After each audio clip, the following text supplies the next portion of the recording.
ओम शांति। श्राद्ध का आध्यात्मिक महत्व। वर्तमान समय श्राद्ध का शुभ समय चल रहा है और ये श्राद्ध का शुभ समय हर भारतवासी के लिए, चाहे वो विश्व में कहां पर भी हो, बहुत महत्व रखता है। क्योंकि यही श्राद्ध के समय में वो अपने पितरों को, पूर्वजों को याद करते हुए अपने दिल की शुभ संकल्पों की श्रद्धांजलि अर्पित करते हैं। बड़े श्रद्धा के भाव के साथ वो उन्हें याद करते हैं।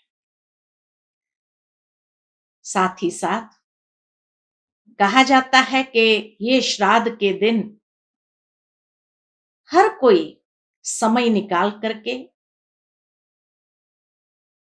अपने पूर्वजों के प्रति कृतज्ञता का भाव अर्पित करते हैं।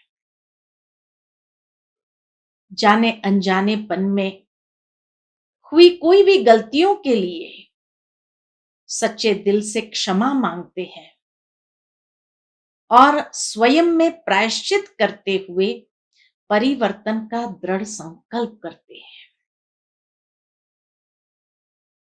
अपने पूर्वजों के गुण और कर्तव्य को याद करते हुए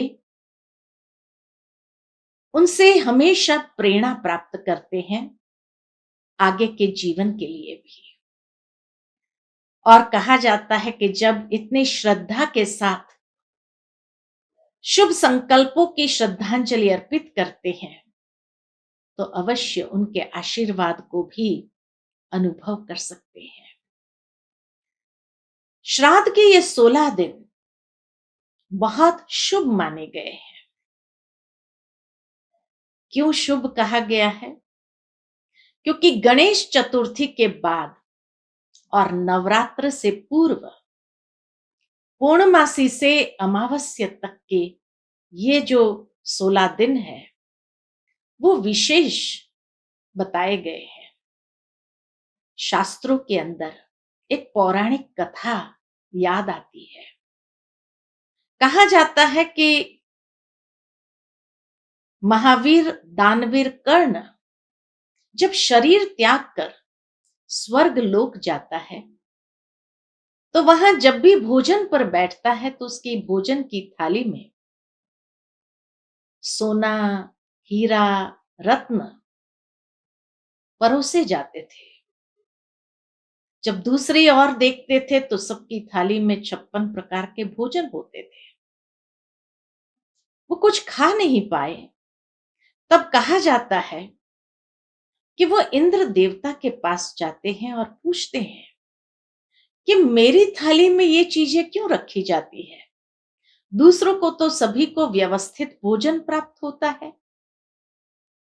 तब कहा जाता है कि इंद्र राजा ने कहा कि तुमने कभी अपने पितरों को याद नहीं किया, अपने पूर्वजों की सेवा नहीं किया और हमेशा जो भी दान किया, स्वर्ण दान किया या हीरे रत्नों का ही दान किया, तो जो तुमने दान किया वही तो तुम्हें प्राप्त होगा। तब कर्ण को एहसास हुआ और उसने कहा कि मुझे तो अपने पूर्वजों के विषय में कोई ज्ञान ही नहीं था, तो मैं कैसे उनकी सेवा करता। तब कहा जाता है कि ये 16 दिन उनको दिए जाते हैं। कहा तुम जाओ पृथ्वी पर और ये 16 दिन तुम अपने पूर्वजों की सेवा करो, श्रद्धा से उनके प्रति या उनके निमित्त दान करो और उनके आशीर्वाद को प्राप्त करो। तब तुम्हें भी उनके आशीर्वाद स्वरूप, फल स्वरूप भोजन आदि प्राप्त होगा। और वो 16 दिन कर्ण नीचे आता है पृथ्वी लोक पर और अपने पूर्वजों की बड़ी श्रद्धा के साथ सेवा करता है, उनके निमित्त दान करता है, ब्राह्मणों को भोजन खिलाता है, तर्पण करता है। और इस विधि के माध्यम से 16 दिन के बाद जब वो जाता है वापस स्वर्ग लोक में, तब उन्हें 56 प्रकार के भोजन मिलते हैं। इस कथा के विषय में जब मैं सोच रही थी, तो मुझे ये महसूस हुआ कि इंसान को वही प्राप्त होता है जो उसने जीवन पर्यंत किया है। कर्ण को वही मिला जो उसने जीवन पर्यंत किया। यानी श्राद्ध एक निमित्त है श्रेष्ठ कर्म करने का। हमें मालूम न हो तो कम से कम हम अपने माता पिता के संस्कारों के माध्यम से या उनके गुण और कर्तव्य को याद करते हुए उसमें से प्रेरणा प्राप्त करें।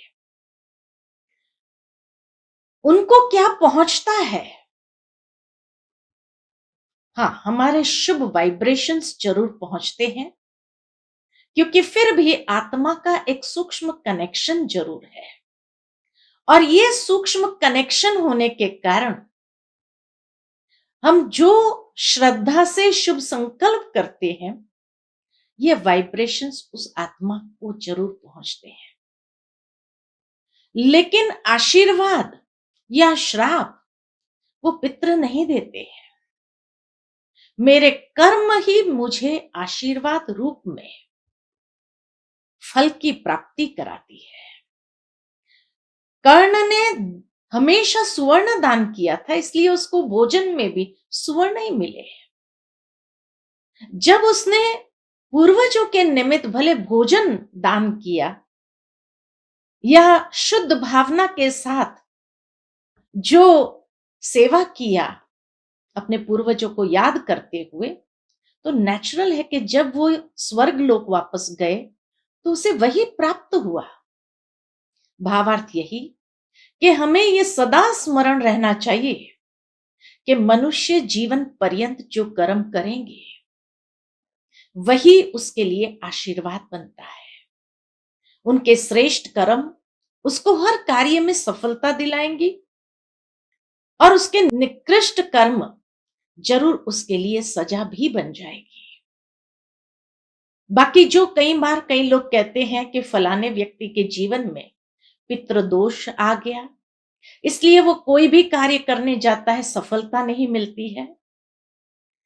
पितृदोष का मतलब ही है कि भाई पितृ रुष्ट है, हमारे माता पिता हमारे पूर्वज हमसे रुष्ट है, क्योंकि कहीं ना कहीं हमने गलत कर्म किए हैं, तो वो रूठे हुए हैं, इसलिए वो हमें आशीर्वाद नहीं दे रहे हैं।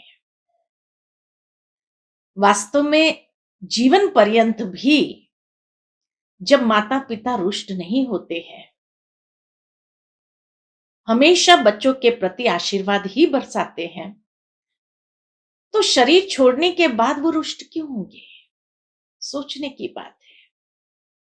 और इसीलिए ये श्राद्ध का जो त्योहार है, वो शायद हम भारतवासियों को गुप्त में यही संदेश देता है कि जीते जी हम अपने माता पिता की सेवा करें, जीते जी उन्हें सदा खुश रखें, जीते जी उनके आशीर्वाद को प्राप्त करें, ताकि जीवन में फलेंगे फूलेंगे बढ़ेंगे, हर कर्म में सफलता को प्राप्त करेंगे, अनुभव करेंगे जैसे उनके आशीर्वाद सदा हमारे साथ है।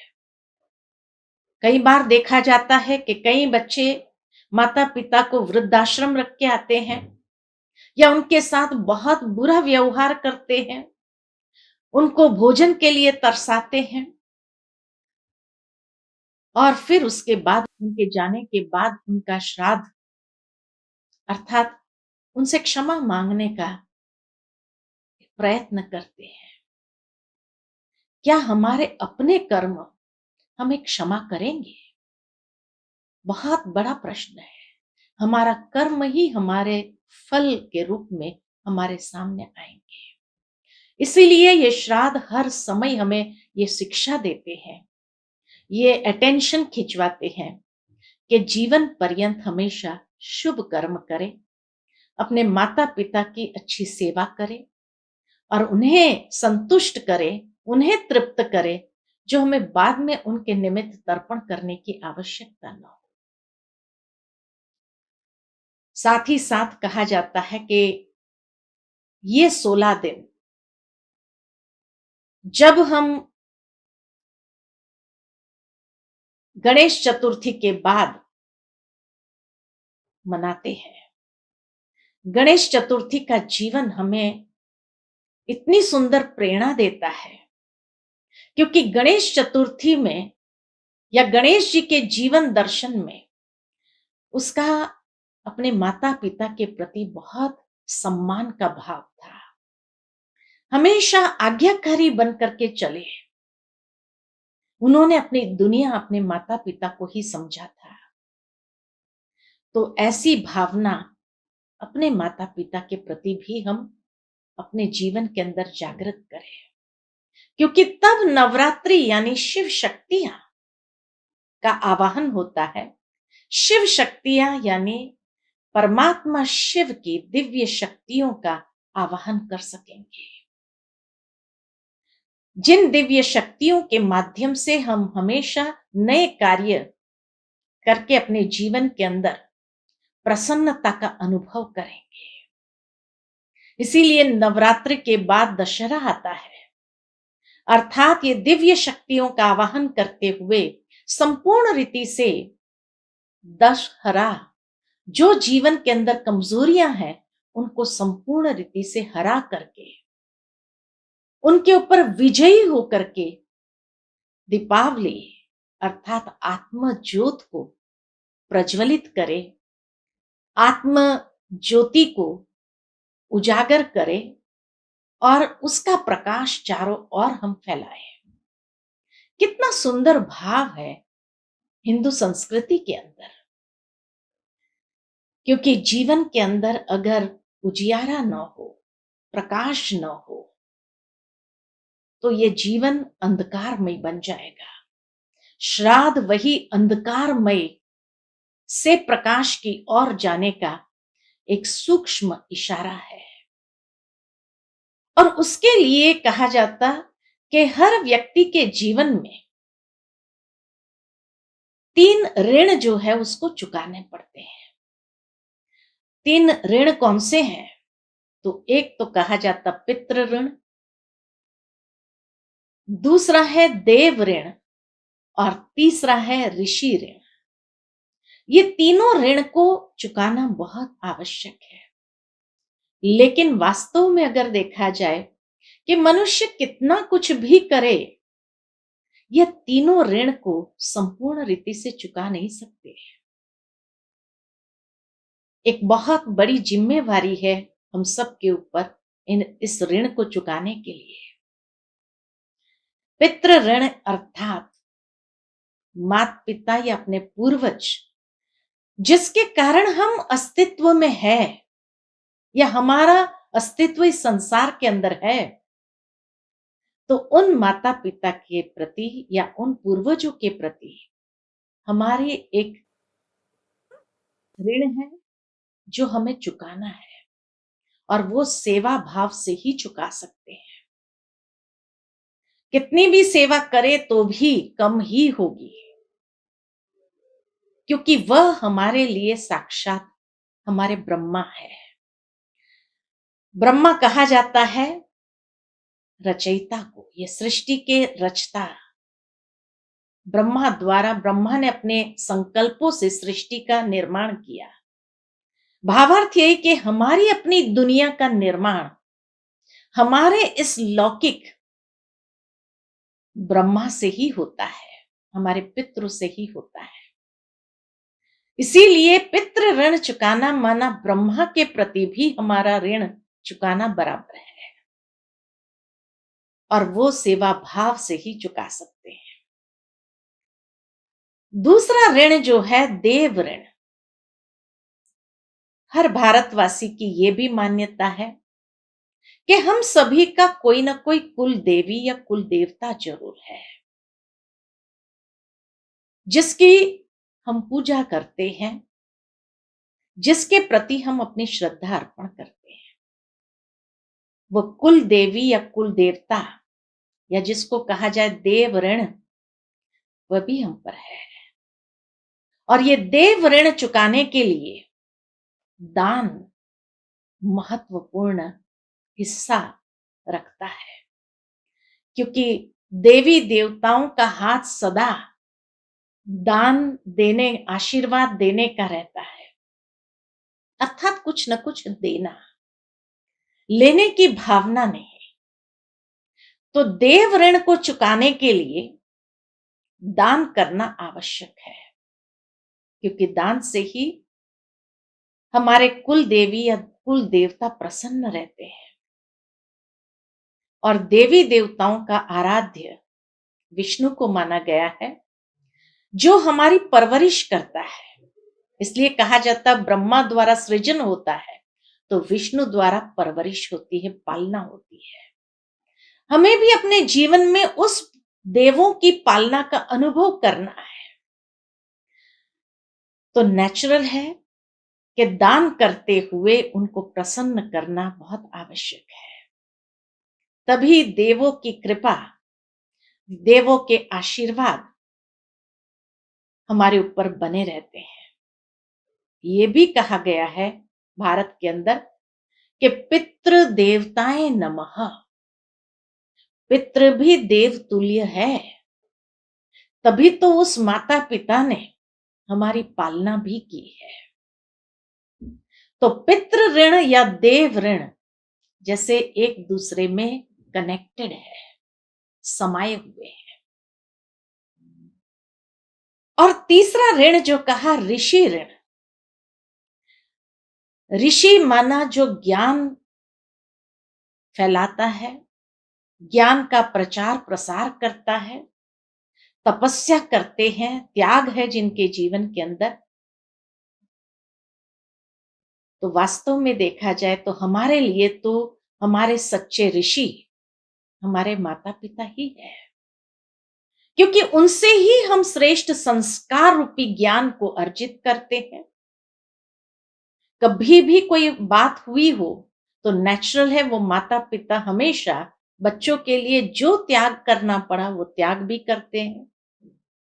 बच्चों को सदा प्रसन्न रखने के लिए उन्होंने हमारे लिए कितना सहन किया होगा, कितना त्याग किया होगा, कितनी उनकी तपस्या रही होगी, जिनका वर्णन भी उन्होंने कभी नहीं किया। और इसीलिए वही हमारे लिए सच्चे ऋषि है, जिन्होंने हमारे अंदर अच्छे संस्कार को सींचा, प्रयत्न किए कि अच्छे संस्कार इन्हें प्राप्त हो, ताकि उस अच्छे संस्कारों से उनका जीवन मूल्यों के आधार पर वो जिए और सर्व को सुख प्रदान करे। तो जब हम ऋषि ऋण चुकाना है, अर्थात हम भी अपने जीवन के अंदर उस ज्ञान को सारे विश्व के अंदर प्रसारित करें, अर्थात अनेक आत्माओं का कल्याण करें। ऋषि ऋण कहो अर्थात परमात्मा शिव के प्रति हमारा ऋण है, क्योंकि जब ज्ञान सागर परमात्मा है, वो ज्ञान सागर परमात्मा इस संसार में जब आते हैं, अवतरित होते हैं अधर्म के समय पर, और एक धर्म की स्थापना करने अर्थ, तो वो दिव्य ज्ञान के माध्यम से ही संसार का परिवर्तन करते हैं, आत्म जागृति ले आते हैं। और उस आत्म जागृति से हम अपने जीवन का कल्याण तो करते ही हैं, लेकिन अपने जीवन के साथ अनेकों के जीवन का भी कल्याण करते हैं। तो वो परमात्मा के प्रति हमारा ऋण है। तो पितृ ऋण, देव ऋण और ऋषि ऋण या परमात्मा के प्रति हमारा ऋण, उसके चुकाने की यही विधि है कि पितृ ऋण को चुकाने के लिए सेवा भाव, देव ऋण को चुकाने के लिए दान, और परमात्मा ऋण को चुकाने के लिए उसके ज्ञान का प्रचार या अपने जीवन के अंदर धारणा करते हुए अपने जीवन के द्वारा उस ज्ञान को अनेक आत्माओं तक पहुंचाना और उन आत्माओं का भी कल्याण करना। ये तीनों ऋण जैसे जैसे हम चुकाने का प्रयत्न करते हैं, पुरुषार्थ करते हैं, उतना ही ये तीनों को सहजता से प्रसन्न करते हैं, अर्थात हमारे वाइब्रेशंस उन तक जरूर पहुंचते हैं। माता पिता को भी पहुंचते हैं, जो देव श्रेणी में आ गए ऐसे पूर्वजों को भी पहुंचता है, या वो भी प्रसन्न होकर आशीर्वाद बरसाते हैं, और परमात्मा भी प्रसन्नता के साथ हमें दुआएं देते हैं, आशीर्वाद देते हैं। तो इसीलिए ये विशेष 3 ऋण का महत्व है। साथ ही साथ एक और कथा भी श्राद्ध के साथ जुड़ी हुई है, जिसके पीछे भी एक बहुत गहरा आध्यात्मिक भाव समाया हुआ है, और ये कथा है आत्मदेव की। कहा जाता है कि आत्मदेव और उसकी पत्नी धुंधली, और ये दोनों को कोई संतान नहीं थी, निसंतान थे। उनके पास एक गाय थी, गाय भी बांझ थी, उसको भी कोई संतान नहीं थे। तो नेचुरल है कि आत्मदेव को बड़ा अंदर में दुख होने लगा, और इसीलिए उसने सोचा कि ऐसा जीवन जीने से तो मर जाना ही अच्छा है।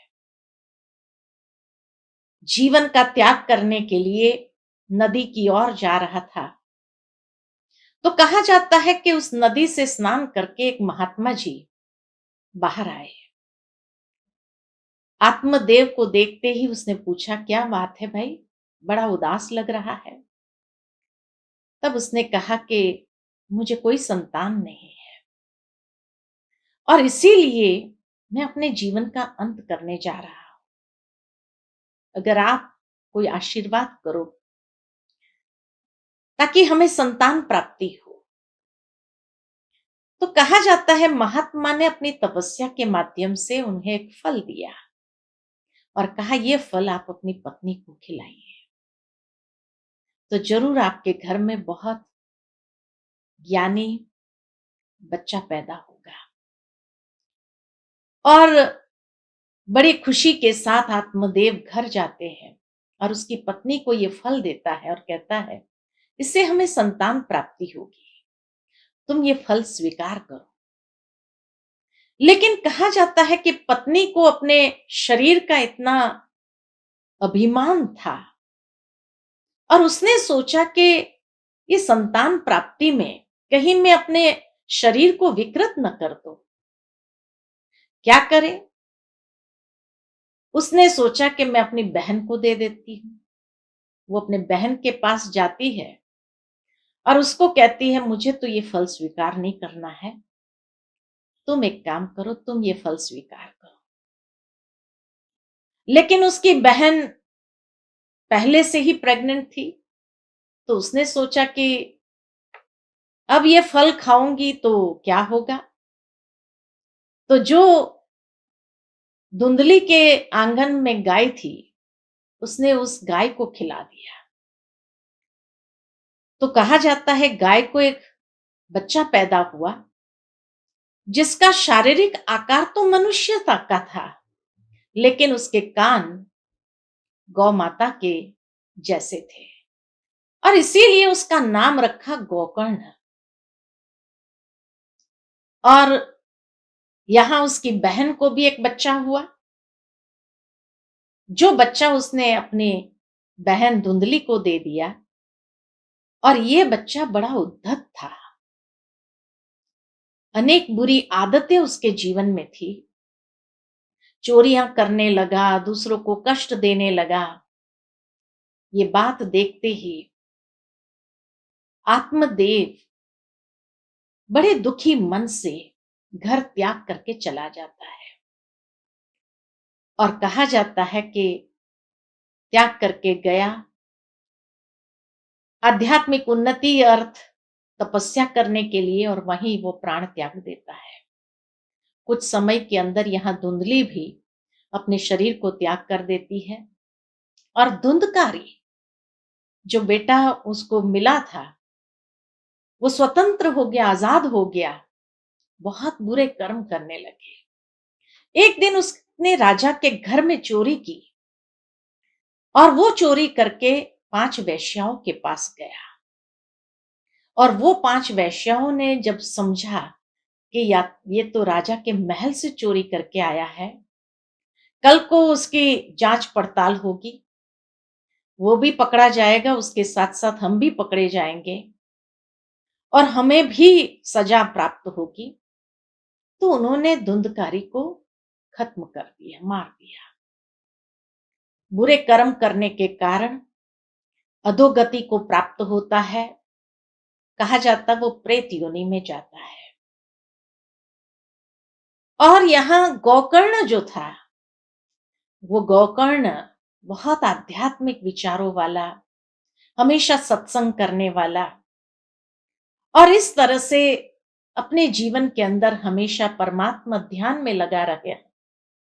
तब कहा जाता धुंधकारी एक दिन उसके स्वप्न में आकर के उसको कहता है कि भाई मेरी अच्छी गति हो, ऐसा कुछ करो। तब वो उसके निमित्त श्राद्ध करता है और श्राद्ध करने में श्रीमद् भगवत गीता का पाठ करता है। 7 दिन तक ये श्रीमद् भगवत गीता का पाठ चलता है और धुंधकारी को यह अवसर मिलता है कि वो बड़े ध्यान से उस पाठ को सुनता है, उस ज्ञान को सुनता है। और ज्ञान से गति, कहा जाता है कि कितना भी इंसान बुरा हो लेकिन ज्ञान से ही गति होती है। तो उसकी श्रेष्ठ गति होती है, स्वर्ग लोक से एक विमान आता है जो उसको ले जाता है। अब ये एक पौराणिक कथा जो है उसके पीछे बहुत गहरा आध्यात्मिक रहस्य है। आत्मदेव यानी हर इंसान एक आत्मा है।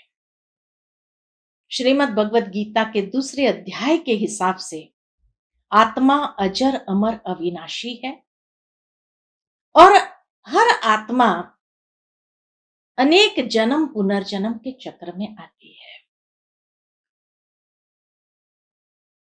और उसकी पत्नी धुंधली यानी ये शरीर, क्योंकि आत्मा का साथ शरीर के साथ ही होता है, तो आत्मा की सबसे पहली साथी ये शरीर है। तो इसीलिए जब आत्मा अपनी विस्मृति में आ जाती है और धुंधली का अधिकार जम जाता है इस जीवन के ऊपर, तो वो देह अभिमान के वश हो जाती है। आज प्रैक्टिकली अगर दुनिया में देखा जाए तो किसी को भी आत्मस्मृति नहीं है। हर इंसान इतना देह अहंकार में जी रहा है और उसमें भी कई लोगों को अपने शरीर को सुडौल रखने के लिए या शरीर कहीं विकृत न हो जाए उसके प्रति कितना ध्यान रखा जाता है। हेल्थ कॉन्शियस भी हो गए, लेकिन हेल्थ कॉन्शियस के साथ साथ बॉडी कॉन्शियसनेस बहुत ज्यादा आ गया और उस बॉडी कॉन्शियसनेस के कारण उसको फल मिलता है कि ये फल को स्वीकार करो। फल कौन सा है? ज्ञान प्राप्त होता है। महात्मा ने फल दिया, अर्थात महात्माओं के द्वारा ज्ञान प्राप्त होता है कि जिस ज्ञान का आचरण करेंगे तो हमारे श्रेष्ठ कर्म हमें श्रेष्ठ फल की प्राप्ति कराएगा। लेकिन उसने वो ज्ञान को स्वीकार नहीं किया, अपनी बहन को दे दिया और खुद उससे अपने आप को सजाने करने में ही लगे रहे। बहन ने भी स्वीकार नहीं किया, गाय माता को दे दिया और कहा जाता कि गाय माता को संतान हुई जिसका शरीर तो मनुष्य के आकृति का था, लेकिन कान जो थे वो गाय माता के जैसे थे और इसीलिए उसका नाम पड़ा गोकर्ण। यहां धुंधकारी का जन्म होता है और वो धुंधकारी बच्चा भी उसको मिल जाता है, धुंधली को। यानी बॉडी कॉन्शियसनेस में जब इंसान होता है और उसमें आकर के जब कोई श्रेष्ठ कर्म ही न करो, तो ये बच्चे तो देखेंगे ना, हमारे आसपास हमारे परिवार के अंदर जो बच्चे होते हैं वो देखते हैं।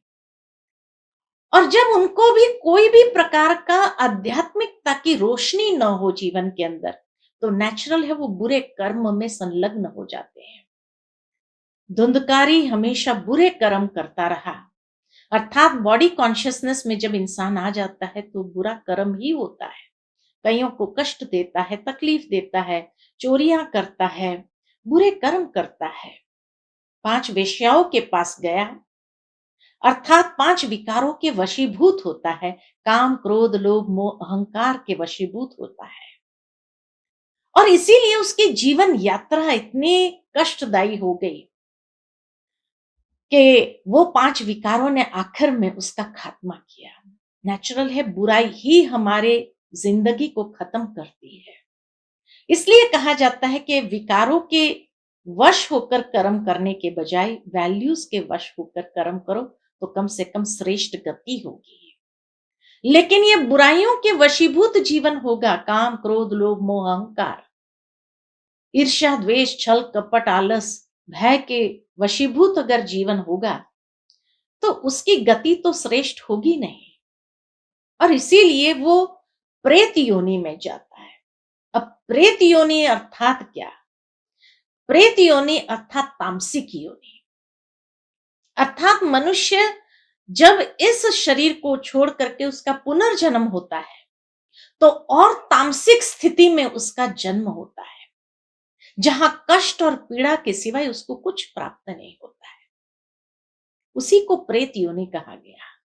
तो ऐसी तामसिक योनि जब होती है, तो उसके कारण और उसके कर्म बुरे होते हैं, और उस बुरे कर्म में एक दिन तो जरूर ऐसा होता है जब आत्मा को महसूस होता है, तंग हो जाते हैं अपने ही बुरे कर्म से, उस कुचक्र से निकलना चाहते हैं। तब उसने गोकर्ण, गोकर्ण कौन है? तो कहा जाता है कि परमात्मा शिव का एक नाम गोकर्ण भी है। गोकर्ण शिवजी का या शिवलिंग का यादगार हमें कर्नाटक में मिलेगा। कर्नाटक में एक डिस्ट्रिक्ट है, वहां पर एक मंदिर है, और उस मंदिर में जो शिवलिंग की प्रतिमा है उसको कहा जाता है गोकर्ण। तो परमात्मा शिव या गोकर्णेश्वर आकर के हमें ज्ञान देते हैं।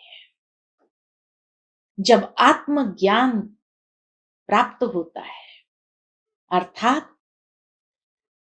परमात्मा शिव आकर के गीता का ज्ञान देते हैं, और वो गीता का ज्ञान जो प्रेत योनि में गई हुई आत्माएं हैं, यानी तामसिक प्रवृत्ति में गई हुई आत्माएं हैं, वो जब वो गीता का ज्ञान सुनते हैं, तो उस गीता ज्ञान से श्रेष्ठ गति को प्राप्त करते हैं।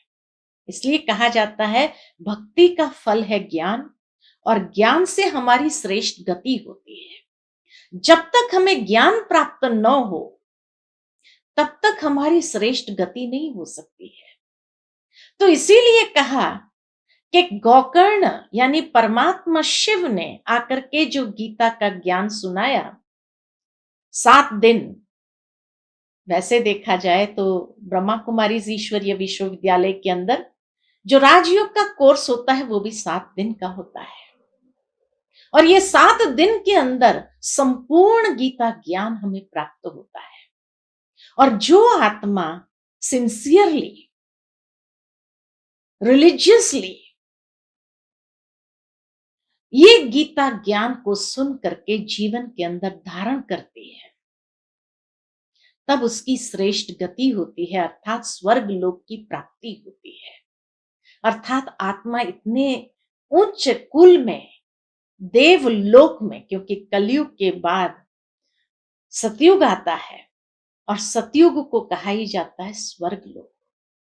तो इस कलयुगी दुनिया से आत्मा का उद्धार होता है, आध्यात्मिक ज्ञान और योग से जो श्रेष्ठ कर्म करते हैं उससे उसकी श्रेष्ठ गति होती है।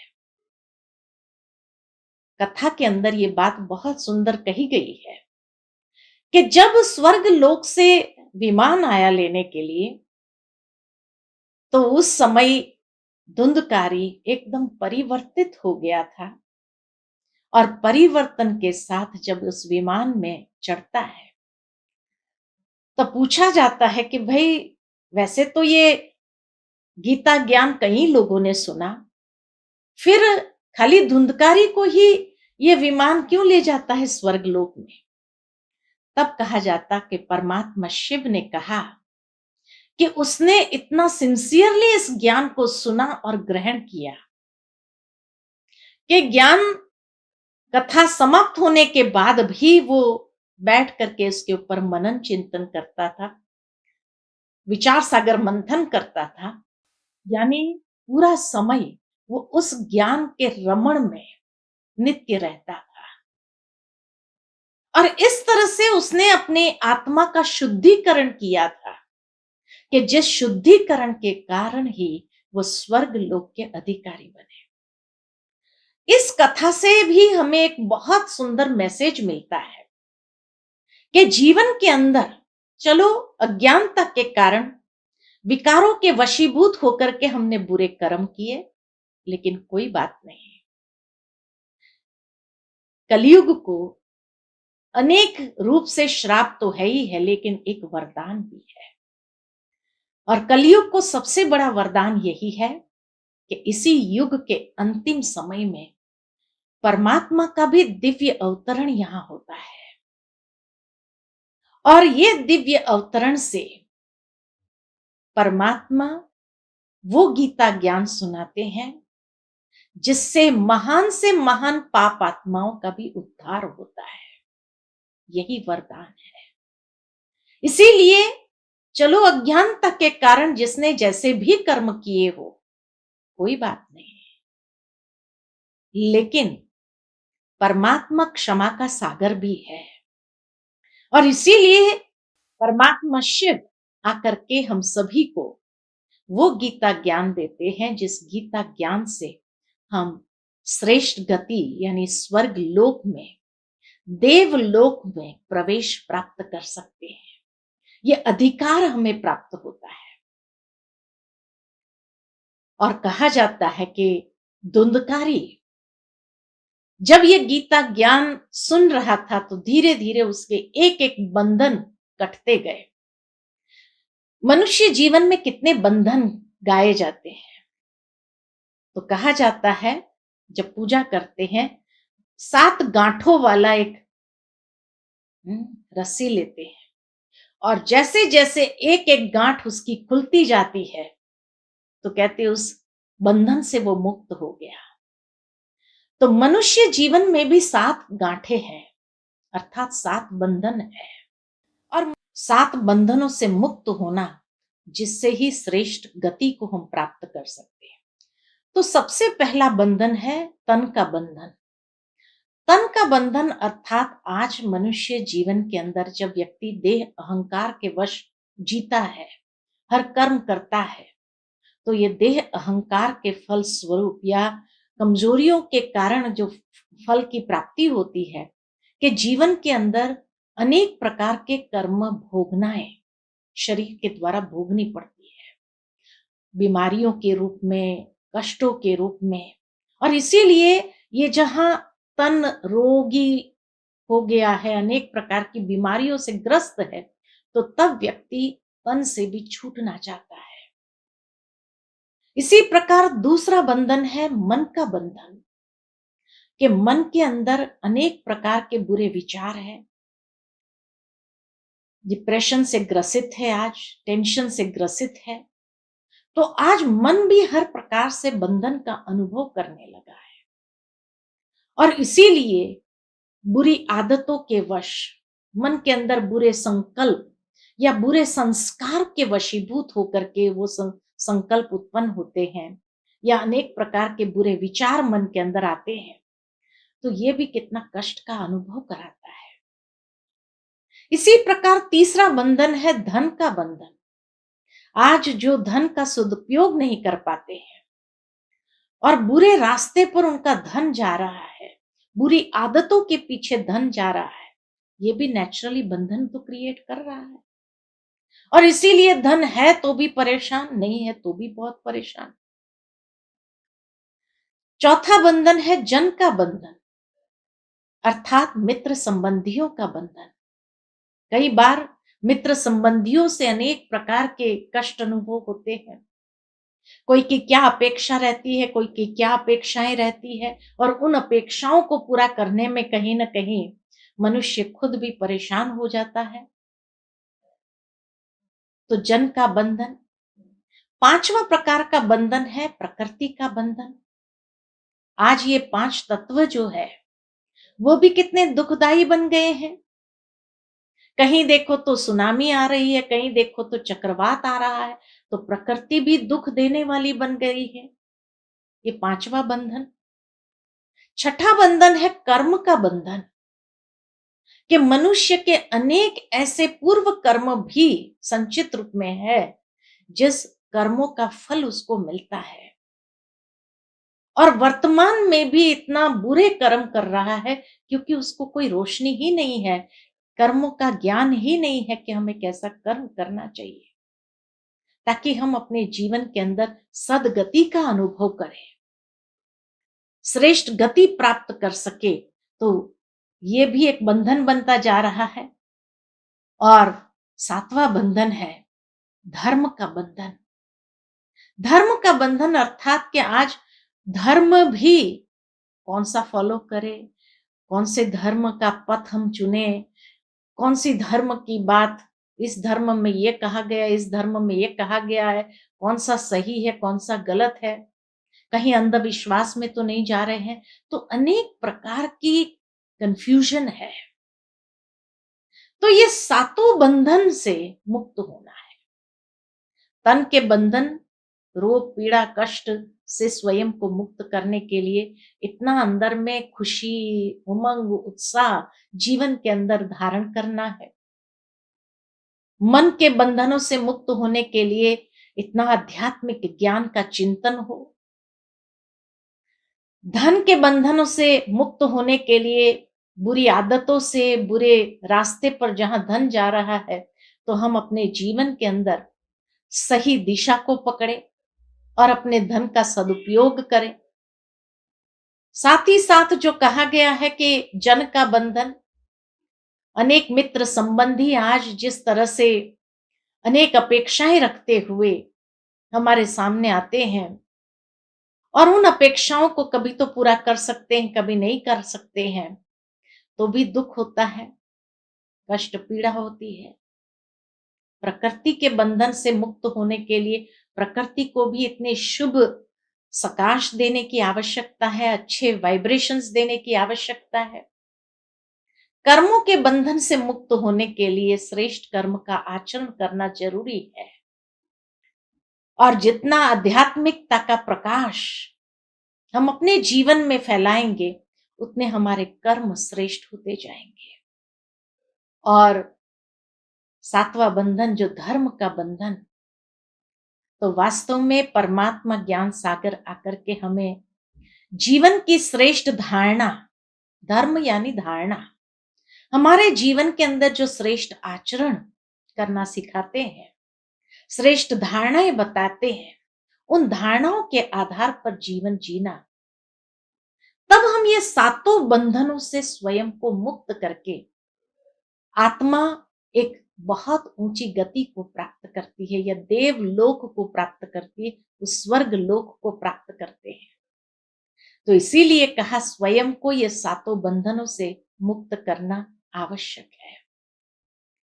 और साथ ही साथ जो विशेष श्राद्ध के समय में तर्पण किया जाता है, अर्पण किया जाता है, ब्रह्मा भोजन खिलाया जाता है और दान किया जाता है, इसका भी विशेष महत्व है। तर्पण शब्द तृप्ति से निकला है, तृप्त, तृप्त यानी कि जहां आत्मा को सेल्फ सेटिस्फेक्शन हो, या जिसके प्रति हम अपने शुद्ध संकल्प करते हैं उन आत्माओं को भी हम सेटिस्फेक्शन देते हैं, तृप्ति प्रदान करते हैं। भावार्थ यही है कि उस तर्पण के अंदर हमेशा सूर्य के सामने होकर के, नदी के अंदर हम जल हाथ में लेकर के, तर्पण का जो है वो हाथ में लेकर के, काले तिल होते हैं। तिल का मतलब है जो सूक्ष्म होते हैं। आज काले तिल का विशेष महत्व होता है तर्पण में। और काले तिल, तिल यानी आत्मा का सूक्ष्म स्वरूप, जो आज तमो प्रधानता के वश हो गई है, और इसीलिए जो उसके अंदर माधुर्य होना चाहिए वो समाप्त हो गया है।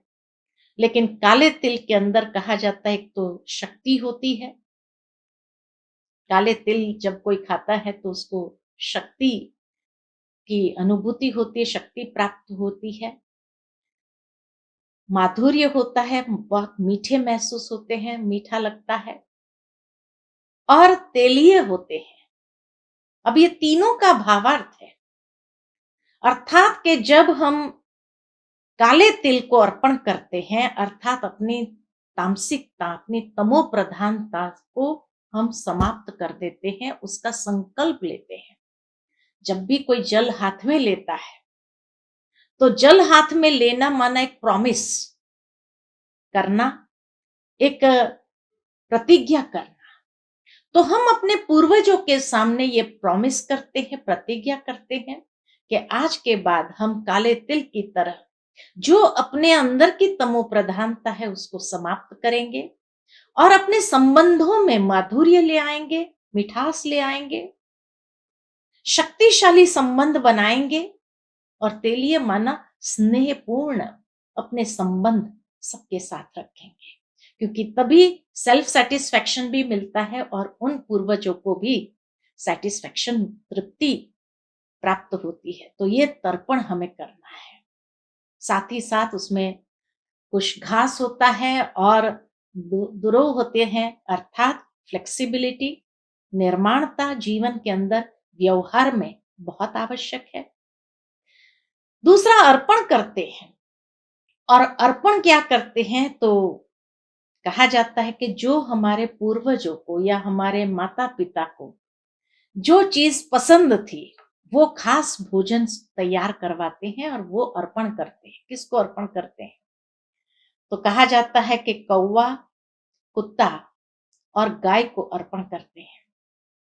अब कौवा प्रतीक है कि जो काकभूषणी कहा गया है, जिसने सीता जी की रक्षा की जब रावण उठाकर ले जाता था, तो वही एक काकभूषणी जो है वो हमारी रक्षा करेंगे, अर्थात हमें कोई भी प्रकार के बुरी छाया से हमें बचाएगा। इसीलिए काकभूषणी के प्रतीक रूप में कौवे को अर्पित किया जाता है, और सोचते हैं कौवा उसको स्वीकार करे तो समझते हैं कि हाँ, हमारे पूर्वजों ने भी स्वीकार किया। और अगर कौवा ने स्वीकार नहीं किया तो समझते पूर्वज हमसे अभी भी रुष्ट है। वास्तव में जैसे प्रारंभ में ही मैंने कहा, पूर्वज कभी रुष्ट नहीं होते हैं। और कौवे को खिलाना, इसका भाव यही है कि ये समय ऐसा है कि जब बारिश के दिन होते हैं तो खाने पीने के लिए कौवों को कुछ नहीं होता है, तो उस बहाने से उनको अर्पण करते हैं भोजन। दूसरा, कुत्ते को खिलाते हैं। कहा जाता है कि पांडवों के साथ कुत्ता गया था स्वर्ग में। कुत्ता प्रतीक है वफादारी का, अर्थात हम अपने पूर्वजों को भी ये आश्वासन देते हैं कि हम हमेशा आपके प्रति वो वफादारी रखेंगे, हम अपने कर्म के प्रति वफादार होंगे, अपने जो धर्म है उसके प्रति वफादार रहेंगे, अपने हर आचरण को हम वफादारी से निभाएंगे, हर संबंध को उस वफादारी से निभाने की प्रतिज्ञा करते हैं। और तीसरा, गाय को खिलाते हैं। गाय, कहा जाता है कि गाय के अंदर 33 कोटि देवताएं वास करते हैं, अर्थात गाय को खिलाना माना जैसे हम सारे देवताओं को खिला देते हैं, तो ये अर्पण किया जाता है। तीसरा है ब्रह्मा भोजन। ब्रह्मा भोजन उसको कहा जाता है जो परमात्मा की याद में भोजन बनाया गया हो और परमात्मा की याद में उसको परोसा गया हो, और जो स्वीकार करने वाले हैं वो भी ब्राह्मण, और ब्राह्मण भी द्विज, अर्थात जिसका दूसरा जन्म, एक अलौकिक जन्म हुआ है, ऐसे ब्राह्मणों को जब उसको स्वीकार कराते हैं तो वो परमात्मा की याद में उस भोजन को स्वीकार करके तृप्ति का अनुभव करते, अर्थात आशीर्वाद देते हैं। और चौथा, दान करना। और जब दान करते हैं तो नेचुरल है, कहते हैं जो दान करते हैं, जिस चीज की आवश्यकता हमारे पूर्वजों को होती है उसका दान करें। वास्तव में पूर्वज जो है उन्होंने अपने कर्म से जो श्रेष्ठ गति को प्राप्त की है, अच्छे कर्म किए थे उन्होंने, तो श्रेष्ठ गति को ही प्राप्त किया था। लेकिन फिर भी हम यहाँ जो कुछ भी दान करते हैं, कहा जाता है कि उनको वहां पर वो प्राप्त होता है। वास्तव में यही प्राप्त नहीं होता है। जैसे हम दान करते हैं तो पुण्य जो उससे प्राप्त होता है, तो हम संकल्प ये करते हैं कि ये पुण्य उसके खाते में जमा हो। और जब ये संकल्प करके दान करते हैं तो नेचुरल है कि उन आत्माओं के खाते में वो पुण्य जमा होता है, जिस पुण्य के फलस्वरूप उनको जो कोई इच्छा हो, कुछ अनुभव करना हो, प्राप्त करना हो, तो वो उस पुण्य से अवश्य प्राप्त कर सकते हैं। कहीं न कहीं ये पुण्य उनकी रक्षा करते हैं। बुरे वक़्त में जैसे उनके लिए एक सहारा बन जाते हैं। आत्मा तो जहाँ भी है पुनर्जन्म लेकर के गई है, लेकिन वहाँ पर उस आत्मा को जिस चीज़ की आवश्यकता होती है या जिस चीज़ से उसकी रक्षा, तो कहा जाता है पुण्य हमेशा आत्मा को सेफ रखता है, रक्षा करता है। तो इसीलिए ये महत्व है तर्पण, अर्पण, ब्रह्मा भोजन और दान का। तो इसी विधि से ये आध्यात्मिक अर्थ जो आज हम सभी ने सुना, इसी विधि से हम श्राद्ध करें और अपने जीवन के अंदर भी कोई ना कोई दृढ़ संकल्प धारण करें, और इस तरह से अपने जीवन के अंदर श्रद्धा के साथ अपने पूर्वजों को श्रद्धांजलि, शुभ संकल्पों की अर्पित करें। लेकिन उसके साथ साथ अगर जाने अनजाने कोई गलती हो भी गई हो तो सच्चे दिल से प्रायश्चित करें और स्वयं में परिवर्तन करने का दृढ़ संकल्प लें। इन्हीं शब्दों के साथ वाणी को विराम देती हूँ। ओम शांति।